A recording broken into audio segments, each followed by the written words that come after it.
Bismillahirrahmanirrahim. Assalamualaikum warahmatullahi wabarakatuh.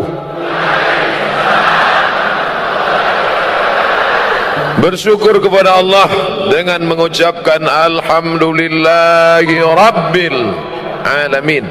Bersolawat kepada Rasulullah dengan mengucapkan Allahumma salli ala sayyidina Muhammad wa ala ali sayyidina Muhammad. Tadi naik ke atas, saya melihat yang saya cari gambar saya. Ternyata ada.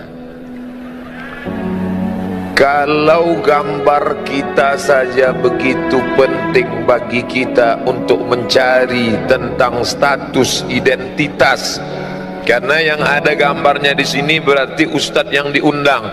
Maka andai tidak ada gambar saya tersinggung juga. Apalah arti gambar Ustaz? Baleho kan sudah banyak. Ini masalah identitas status diri.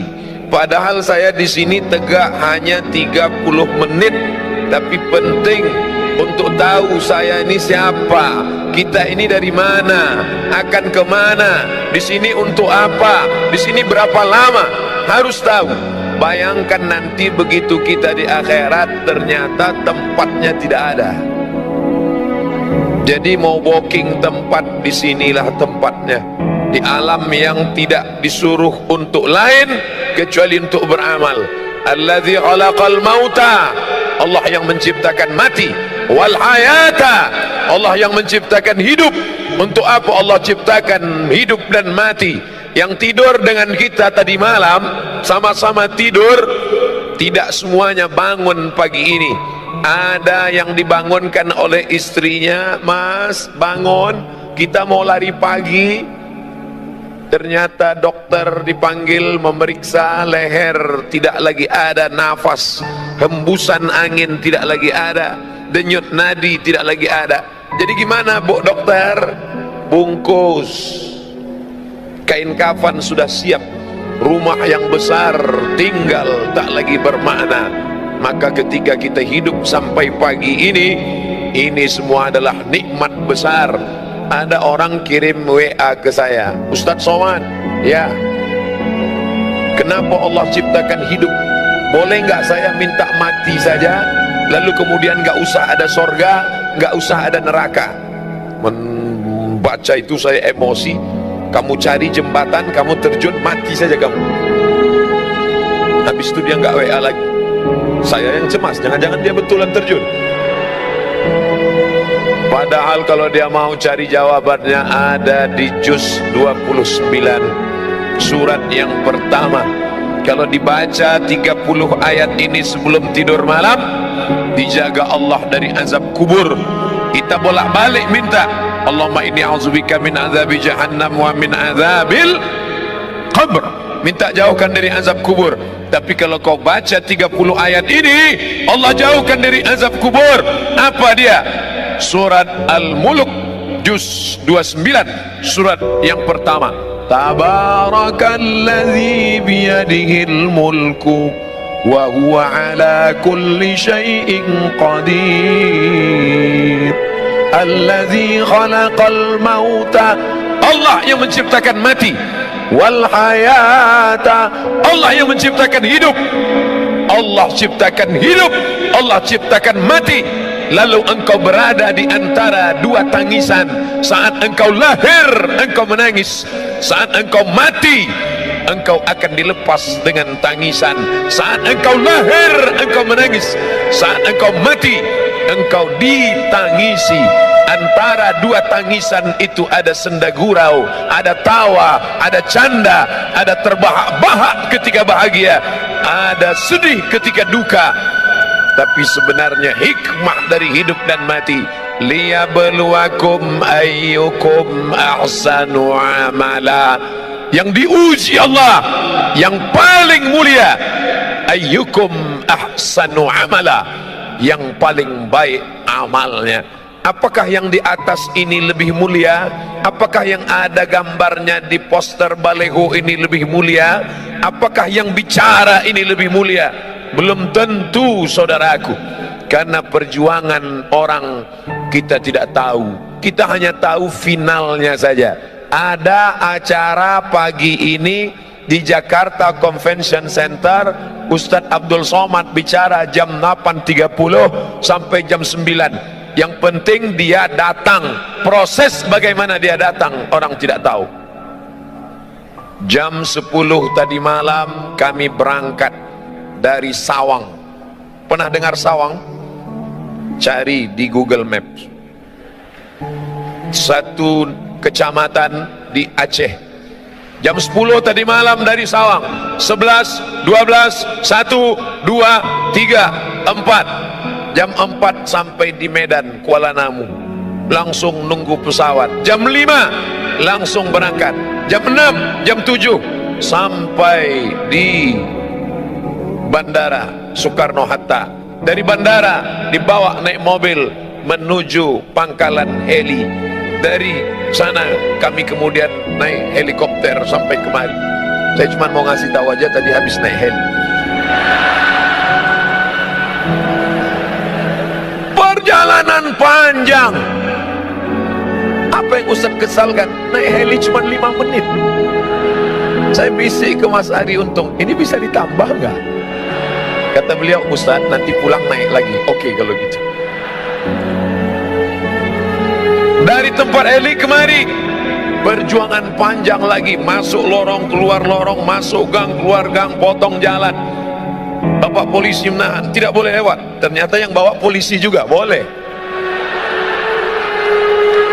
Akhirnya sampai kemari, perjuangan panjang. Saya dari awal sudah nyerah. Ketika Mas Ari Untung dan sahabat-sahabat artis hijrah, Ustadz Somad bisa acara GCC pada tanggal sekian, mohon maaf saya di Aceh, saya nggak bisa.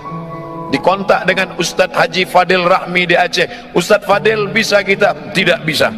Tapi ternyata semangat sahabat-sahabat, saya ternyata datang bukan mengajar, saya justru belajar dari semangat mereka. Allahu Akbar. Saya belajar dari mereka. Nampaknya saya yang mengajar. Dibuatkan gambar Ustadz Somad, diapit oleh UBN dan Ustadz A'agib. Di bawah ada Ustadz Felix Siau, Ustadz Salim Afillah. Di atas kepala saya ada bulatan. Biasanya yang di atas kepalanya ada bulatan itu dua, orang suci dan hantu. Yang tampil ke depan Ustadz Somad, tegak berdiri, ceramah, lantang, assalamualaikum. Foto lah. Tapi ternyata di balik itu ada manusia-manusia yang luar biasa. Kita belajar dari mereka. Belajar di buku biasa, belajar di kertas biasa. Tapi Nabi mengajarkan, man salaka tariqan, siapa yang melewati suatu jalan, yaltamisu fihi ilman, di jalan itu dia mengambil ilmu. Ilmu bukan cuma di perpustakaan, ilmu bukan cuma dalam ayat-ayat, ilmu bukan cuma yang tersurat, tapi ada yang tersirat dalam persahabatan, dalam pertemanan. Ada ilmu yang banyak saya dapat dari mereka. Sahhalallahu lahu bihi tariqan ilal jannah, Allah mudahkan jalan menuju surga. Dan semua yang hadir ini mendapatkan pahala jihad. Man kharaja, siapa yang keluar rumah fi talabil ilmi, untuk mencari ilmu dengan niat tidak lain. Kita bukan orang partai, kita bukan orang ormas, kita tidak ada kepentingan politik, kita bukan bisnismen. Semuanya hanya melangkahkan kaki, bismillahi tawakkaltu ala Allah, la haula wala quwata illa billah. Langkahkan kaki, semuanya mendapatkan pahala jihad fi sabilillah. Amin. Tapi selesai acara langsung pulang. Jangan nanti sampai jam 2 malam nggak pulang. Istrinya nelpon, Mas di mana? Jihad. Saudara yang dimuliakan Allah Subhanahu wa taala, pelajaran pertama yang ingin saya sampaikan, mari kita melihat proses, jangan hanya melihat hasilnya. Hasilnya tabligh akbar, hasilnya pengajian, tapi proses di belakang ini luar biasa. Saya ketika itu mau berangkat ke Mesir tahun 1998. 20 tahun yang lalu. Beberapa anak yang bukan dari Jakarta, pelatihan di Jakarta, anak Jakarta, Bogor, Tangerang, Bekasi, hari libur mereka pulang ketemu orang tua. Kami yang dari Riau, dari Aceh, dari Madura, dari Jawa, dari Kalimantan, dari Sulawesi, enggak pulang karena ongkos mahal. Jadi kami jalan-jalan. Ayo kita jalan-jalan yuk. Ayo. Kamu pernah di Jakarta? Enggak, baru sekali. Kalau gitu kita naik Metro Mini aja. Kami pun jalan. Turunnya di mana? Nanti kalau ada tulisan plaza kita turun. Turun di Plaza Jakarta. Kami sangka mall. Sampai ke dalam kantor banyak. Teman saya duduk. Waktu kami sedang keliling, teman saya satu orang duduk di kursi. Dia duduk lama di kursi. Terus saya heran, ente ngapain duduk di sini? Terus dia nunjuk, ada apa? 15 juta. Ada kursi harga 15 juta. Terus ngapain kamu duduk? Kita nggak punya, paling nggak seumur hidup pernah duduk sekali aja. Semua orang ingin duduk di kursi kayu jati, ukiran indah, dipajang di Plaza Jakarta. Harganya 15 juta tahun itu. 1998, 20 tahun yang lalu. Orang hanya tahu hasilnya, finishnya, finalnya, bahwa dia kursi mahal. Tapi orang tidak pernah tahu proses dia menjadi kursi yang mahal, bahwa dia berasal dari Nun, hutan pedalaman Jawa. Berapa lama dia di tengah hutan, digergaji, dipotong, dikuliti, dipahat, diukir, di kertas pasir, didempul, disayat, disobek, dipotong. Setelah itu dipaku, dibawa ke Jakarta, lalu kemudian dicat, bernis, cantik, indah, barulah dipajang. Orang hanya melihatnya. Berjalanlah ibu-ibu, bisnismen, wanita karir yang kaya dengan suami yang super kaya, gayanya luar biasa walaupun hutangnya di mana-mana. Jalan mereka, papa, kita beli kursi ini ya. Iya, begitu lihat harganya. Banyak suami yang tekanan darah tinggi karena keinginan istri yang luar biasa. Jangan, Allahu Akbar. Apa yang terjadi? Orang tahu hasilnya, tapi proses dia untuk sampai ke Jakarta orang tidak pernah tahu. Seorang gadis cantik jelita melihat di etalase kaca cincin indah rupawan berjalan bersama seorang laki-laki yang gagah perkasa. Mas, nanti di hari pernikahan kita pakai cincin ini ya. Iya, cincin emas kuning berkilau dengan permata intan yang luar biasa. Orang cuma tahu cincin emas disematkan di tangan seorang mempelai perempuan, tapi orang tidak pernah tahu proses cincin itu menjadi cincin bagaimana. Dia Nun dari pedalaman sungai di Kalimantan. Mereka mengambil kuali. Kuali bukan untuk masak, tapi saat itu dimasukkan tanah liat yang kuning, dimasukkan ke dalam kuali, digoyang di tepi sungai untuk memisahkan tiga yang kuning. Kuning tanah liat, kuning emas, dan kuning satu lagi. Setelah diadakan seleksi fit and proper test, yang tanah liat buang, yang kotoran sampah buang, hanya menghasilkan butiran-butiran emas kecil. Butiran emas ini disatukan dengan emas, lalu kemudian dibakar, diberi merkuri, lalu kemudian dipahat, lalu kemudian diukir, lalu kemudian dibentuk, dilihat oleh tukang emas yang begitu indah dengan kacamata super besar. Lalu mereka melihat detail, cantik, unik, indah. Orang tidak pernah tahu proses itu, orang cuma tahu hasilnya saja. Allah tidak tanya kita, hai sahabat hijrah, sudah berapa orang yang kau buat bertobat? Hai ustadz, sudah berapa orang kau beri hidayah? Ustadz somad ceramah di tempat orang yang sudah baik-baik. Ini yang di depan saya ini insya Allah semuanya baik-baik, amin. Mereka meluangkan waktunya di hari libur, tinggal di ibu kota Jakarta, sibuk, macet, ribet, sulit, susah. Pagi dia sudah keluar rumah jam 4, masuk kantor jam 7.30, pulangnya jam 4 sore, sampai rumah jam 8 malam. Senin, Selasa, Rabu, Kamis, Jumat, 5 hari penuh dengan tekanan. Di kantor ditekan atasan, di jalan kena tilang, di rumah ditekan istri.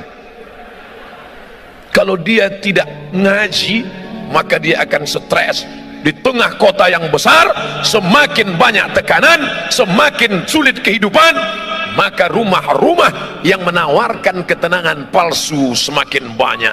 Anda stres, Anda tertekan, Anda depresi, hadirlah ke rumah ini. Naikkan kaki kanan ke paha kiri, naikkan kaki kiri ke paha kanan, pejamkan mata, tarik napas panjang-panjang. Tarik, tarik, tarik, tahan, keluar dari belakang. Tidak ada jalan lain kecuali ketenangan yang didatangkan oleh pengajian. Alhamdulillah. Tapi yang ini sudah baik, Ustaz. Ini ring 1. Ini orang-orang yang sudah dapat hidayah. Lalu yang menyentuh mereka yang masih di diskotik, yang masih di lapangan parkir, yang masih di tempat-tempat maksiat, yang masih dugem. Ustaz kayak tahu aja dugem, tahu, duduk sambil gemetar. Yang masih melakukan perbuatan dosa, siapa yang menyentuh mereka? Ustaz Somad hanya tabligh akbar di depan orang banyak. Semuanya sudah siap. Mobil disiapkan, pesawat disiapkan, helikopter disiapkan, ojek disiapkan, tempat duduk disiapkan, pentas disiapkan. Kalau mau berdiri silakan berdiri, nanti kalau nggak tahan silakan duduk. Bantal sudah siap kalau mau baring, mikrofon sudah siap, lampu sudah terang, semuanya sudah oke. Abdul Somad jihadnya tidak ada, tapi Nun di sana. Dia bukan LCMA, dia bukan ustadz, dia bukan doktor, dia tidak pernah di Mesir, dia tidak pernah di Kairo, dia tidak pernah di Madinah, tapi ternyata dia lebih mulia daripada Ustadz Somad. Yang mengatakan begitu siapa? Nabi Muhammad sallallahu alaihi wasallam. Ayyahdiyallahu bika rajulan wahidan, satu orang dapat hidayah dari mulutmu, khairum min humurin na'am, lebih baik daripada kau memiliki seekor onta yang merah. Onta merah, kendaraan termahal zaman Nabi SAW. Siapa yang mendapatkan itu? Bukan engkau Ustaz, bukan engkau Ustaz. Foto siapa yang Ustaz tunjuk? Ya saya sendiri. Ustaz lainnya nggak boleh. Bukan engkau Ustaz Somad, tapi mereka yang di sana di sela-sela ngobrol sambil makan. Dia tidak ceramah. Jangan mentang-mentang udah ngaji lalu pulang dari sini kumpulkan teman-teman, assalamualaikum, neraka jahanam, neraka, neraka. Bukan begitu. Sambil ngobrol, bro, kita ini udah lama kenal ya. Iya. Kerja kita gini terus ya. Iya. Kerja, pulang makan tidur, pulang. Dapat rumah pribadi, mobil pribadi, rumah pribadi, kebun pribadi, bini pribadi. Terus habis ini kita mau kemana ya? Hidup ini mau kemana ya? Kita sudah buat apa ya? Masa hidup kita gini-gini terus? Makan, tidur, nikah, punya anak, punya rumah. Makan, tidur. Apa beda kita dengan ikan mas koki dalam akuarium? Makan, siang kasih pelet, sore kasih pelet. Habis itu punya anak. Habis itu mati lampu, mati. Apa beda kita dengan ayam yang diternak, dikasih makan, dikasih makan, dikasih makan, kawin, bertelur, punya anak, habis itu dipotong, mati. Orang hidup tidak punya misi. Siapa orang yang paling rugi? Pernah hidup di atas muka bumi Allah, bernafas dengan paru-paru titipan Allah, dengan udara dari Allah, buah pinggang pinjaman dari Allah, tapi tak pernah mengajak orang ke jalan Allah. Mengajak bukan mengejek, merangkul bukan memukul. Saya tahu paham masih ada yang belum pakai jilbab utuh, masih pakai jilbab pasrah tapi tak rela.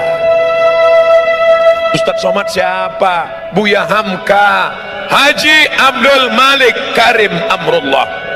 Doktornya 3 dari Al Azhar Kairo, doktor. Dari Universitas Sutomo Beragama, doktor. Dari Universiti Kebangsaan Malaysia, doktor. 3 doktornya. Saya sakit hati dengan Buya Hamka. Saya 4 tahun di Mesir, Al Azhar cuma ngasih level C, lagi cemas. Buya Hamka nggak pernah di Mesir, tidak pernah kuliah di Al-Azhar. Al-Azhar yang mengundang dia, Buya Hamka datang ke Jakarta, langsung dikasih doktor honoris causa. Hamka luar biasa.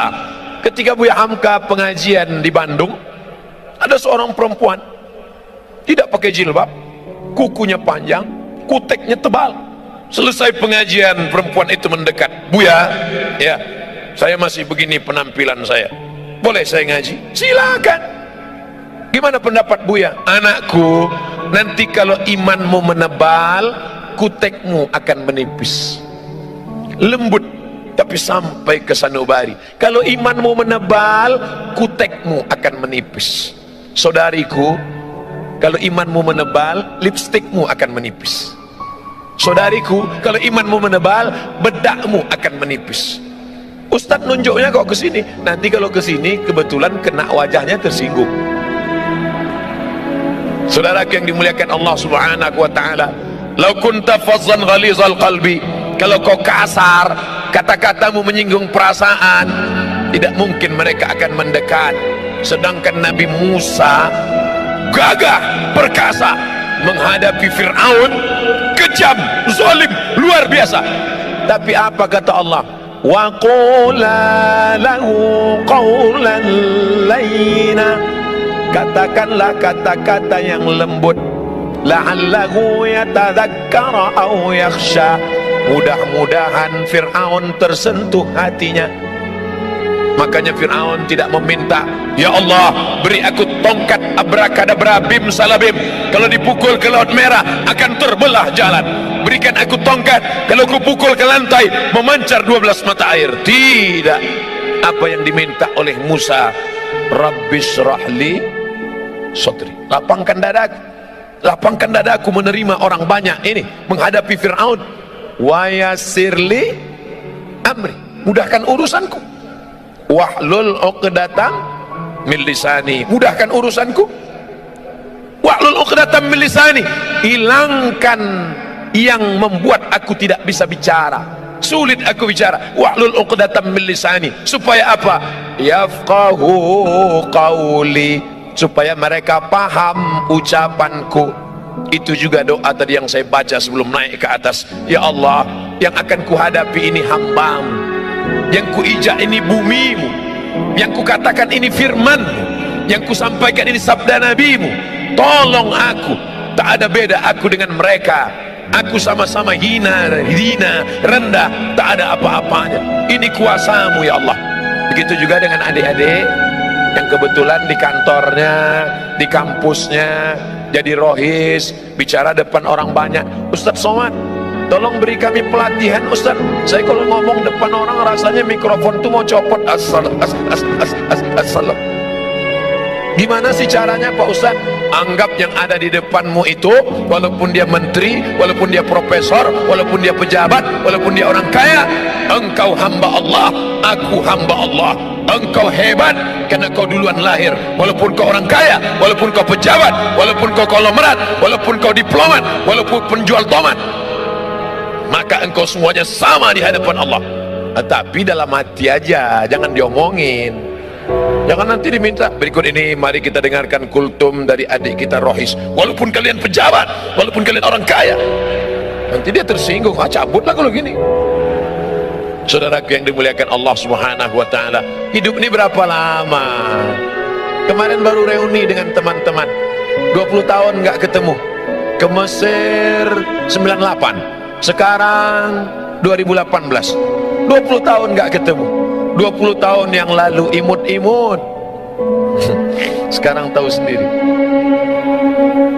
20 tahun nggak ketemu, pertanyaannya anak kamu berapa? Anak kamu berapa? Ada juga yang iseng, istri kamu berapa? 30 tahun nggak ketemu, pertanyaannya sudah mulai berubah. Kamu sakitnya apa? Aku di bawah, asam urat. Aku di tengah, jantung koroner. Aku diabetes meletus. 40 tahun nggak ketemu, pertanyaan mulai berubah. Makam Somad di mana? 50 tahun nggak ketemu, pertanyaan mulai berubah. Ente pakai pampers merek apa? Hidup ini tidak lama saudaraku. Makanya kalau ada tetangga kita, teman kita, kawan kita gayanya sombong, sabar, gak lama lagi mati. Yang penting itu bukan dia akan sakit, dia akan sakit, dia akan depresi, dia akan stres, dia akan mati sebelah, dia akan mati. Yang penting itu bagaimana kita menyelamatkan dia, jangan sampai su'ul khatimah. Bukan kita ingin selamat sendiri. Orang beriman tidak boleh selamat sendiri. Yang penting saya selamat, yang penting istri saya selamat, yang penting anak saya selamat, yang penting keluarga saya selamat. Masalah orang lain bukan urusan saya. Bukan orang beriman. La yu'minu ahadukum, kamu tidak beriman hatta yuhibba li akhi, sampai kau sayang kepada saudaramu ma yuhibbu li nafsi, sama seperti sayang pada diri sendiri. Inilah dunia. Dunia ini bukan luas saudaraku. Inilah dunia pentas panggung sandiwara. Dari ujung, tengah, sampai ke ujung. Semua yang naik ke atas pentas ini pasti turun. Semua yang naik ke atas pentas ini pasti turun.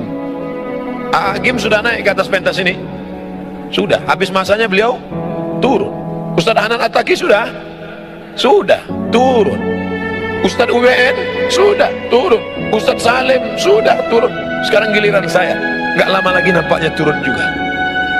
Tidak lama. Kira-kira kalau waktunya sudah habis, apakah boleh Ustaz Somad ketika datang berbisik, Ustaz mohon maaf waktu sudah habis, saya nggak mau turun? Nggak bisa. Sampai masanya kita akan turun saudaraku. Maka jangan bersedih, jangan berduka, jangan takut. Penyakit yang paling mengerikan dalam hidup adalah takut sedih, takut kehilangan suami, takut kehilangan anak, takut kehilangan harta, takut pensiun makan apa, takut nanti gimana, takut nanti gimana. Hilangkan rasa takut. Takut Pak Ustaz, ada yang maha besar. Angkat kedua tanganmu, serahkan pada Allah. Allahu Akbar. Kepala ini terlalu kecil saudaraku. Kepala terlalu kecil. Dunia mau kau masukkan ke kepalamu, nanti pecah, pecah pembuluh darah. Tapi jangan gara-gara ini lalu selesai pengajian gak ada mikir dunia. Pulang dari sini bawaannya santai aja. Bro, gimana program kita visi misi ke depan? Aku mau mati aja udah. Jangan. Besok masuk kantor tetap semangat. Yang bisnis lanjutkan. Ibu-ibu entrepreneur lanjutkan. Tapi orientasi bukan dunia semata. Yang cari rezeki niatnya untuk apa? Bangun pesantren, dirikan masjid, sekolahkan anak yatim, bantu fakir miskin. Cari dunia, bisnis sibuk, tapi orientasinya bukan untuk beli tas kulit 1 lemari, bukan untuk beli baju 3 lemari, bukan untuk beli cincin sampai 4, kemana-mana jalan gini terus. Sebentar-bentar, jam berapa ya? Lama. Hanya ingin menunjukkan gelang emas yang besar.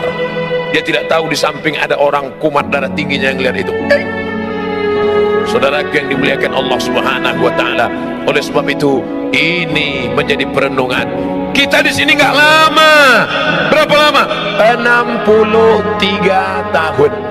Saya sudah hitung-hitung, insya Allah mati 2040. Ustaz tahu dari mana? Lahir 1977. Sekarang 2018. Saya hitung-hitung umur 41. Tapi kata HP terakhir 27. Waktu selfie, Ustaz selfie 27. Nanti mati umur 63. Kalau sampai alhamdulillah, nggak sampai alhamdulillah, nggak usah terlalu pikirin hidup. Allahumma ja'alil hayata ziyadatan lana fi kulli khair. Kalau kau takdirkan aku besok pagi hidup, tadi malam doa saya, ya Allah, kalau kau takdirkan aku besok pagi hidup, maka amalku bertambah karena aku bertemu dengan saudara-saudaraku di GCC. Tapi kalau kau takdirkan aku tadi malam mati, alhamdulillah, berarti pagi ini tidak lagi melihat orang pakai rok panjang tapi resleting belum dipasang. Di mana? Di pesawat tadi. Bapak Ibu yang dimuliakan Allah Subhanahu wa taala. Oleh sebab itu maka ini hanya persinggahan semata saudaraku. Kita ini dari mana? Alam roh. kita dari alam roh. Bapak, ibu, saya, panitia, adik-adik, sahabat-sahabat artis hijrah, kita dari alam roh. Habis dari alam roh kemana? Mampir ke alam rahim 9 bulan 10 hari. Cuman 9 bulan 10 hari. Yang mau nambah nggak bisa. Setelah itu pindah kemana? Pindah ke alam dunia 63 tahun. Habis dari sini kemana? Ke alam kubur. Berapa lama? Nunggu ditiupkan sangkakala hari kiamat. Habis alam kubur kemana? Alam akhirat. Aku ingin ke dalam 5 alam ini dalam keadaan baik dan selamat. Makanya doa kita, Allahumma khtim lana bihusnil khatimah. Berteman kita di sini, setelah mati nanti juga tetap berteman. Begitu dapat berita jamaah SMS, Ustadz yang kemarin memberi materi di GCC ternyata sudah meninggal dunia. Apa kata jamaah? Memang sudah kulihat tanda-tandanya kemarin. Biasa kan Ustadz itu pakai baju putih, kemarin tiba-tiba pakai baju berwarna, langsung mati dia. Biasa kan Ustadz itu pakai peci, tiba-tiba dia pakai topi hijrah face. Orang selalu mengait-ngaitkan dengan sesuatu yang tidak biasa. Mati, meninggal, putuskah hubungan kita? Tidak. Sahabatku dari Jakarta akan berkata untuk almarhum Ustadz Abdul Somad di Pekanbaru, Al-Fatihah. Jangan baca sekarang, mengalir saudaraku. Walaupun sudah mati meninggal, kalian akan tetap mengingat Abdul Somad. Bahkan mungkin dalam keadaan duduk selesai salat, Bismillahirrahmanirrahim, Qul huwallahu ahad, Allahu somad. Ada WA masuk, Ustaz, saya setiap baca Qul huwallahu ahad, Allahu somad selalu ingat Ustaz. Yang WA anak gadis lagi. Saudaraku yang dimuliakan Allah Subhanahu wa taala, tapi yang paling kita inginkan adalah ketika nanti di padang mahsyar tidak ada atap, tidak ada tenda. Saat itu Allah mencari, ainal muta'abbuna bi jalali, mana yang dulu di dunia berkasih sayang karena aku, yang dulu berteman karena aku, yang dulu bersahabat karena aku. Azilluhum tahta zilli, aku mau beri mereka naungan, mau beri mereka atap, mau beri mereka tenda. Pada hari itu tidak ada naungan kecuali naungan aku. Berteman karena harta akan binasa, berteman karena kuasa akan berakhir dengan datangnya KPK, berteman dengan popularitas akan sirna, tapi berteman karena la ilaha illallah Muhammadur Rasulullah, itulah yang akan kekal abadi selamanya. Ya Allah, aku ingin saat di padang mahsyar berteman aku dengan sahabat-sahabat sekarang, berteman dengan para tuan-tuan guru, ustad-ustad, bukan sekedar berteman di baleho ya Allah, tapi berteman jugalah kami nanti hendaknya saat masuk ke dalam surga bersama Nabi Muhammad sallallahu alaihi wasallam. Amin. Ternyata masuk surga itu tidak sendirian, masuk surga itu berjamaah. Wasiqal ladzina taqaw rabbahum ilal jannati zumara. Sumara, berjamaah. Makanya yang sudah buat komunitas jamaah, pemuda hijrah, artis hijrah, petato hijrah, potato hijrah, terus berjamaah, pejuang subuh, geng motor syariah, jombloan sejati, terus harus komunitas hijrah. Hari ini berkumpul semuanya dalam komunitas yang besar bernama Hijrah Fest. Nanti dipanggil oleh malaikat. Berikut ini masuk surga nomor kelompok 005 Hijrah Fest dari Jakarta. Masuk semuanya. Yang pertama Adi Untung, karena beliau yang jemput saya ke airport tadi. Masuk. Pas masuk semua komunitasnya, panitia, kameramen, security, semuanya masuk. Ustadz Somad ada di belakang. Ditanya sama malaikat, ini Hijrah Fest? Enggak, karena enggak ada di dalam daftar, karena kemarin ngaku enggak bisa, jadi enggak ada dalam daftar namanya. Ini kok bisa masuk sini? Ternyata ada ceramah 30 menit, masuk. Itulah gunanya kita menggabungkan diri dengan orang-orang soleh. orang-orang baik. Mudah-mudahan pertemuan kita ini bertemu di dunia, bersahabat di dunia, sampai mati tetap berkirim doa, dan sampai masuk ke dalam surga tetap bersama. Wa adkhilnal jannata ma'al abrar, masukkan kami ke dalam surgamu ya Allah bersama orang-orang yang baik, ma'al habibil mustafa al-mukhtar, bersama Muhammad sallallahu alaihi wasallam. Ala hazihin niyah wa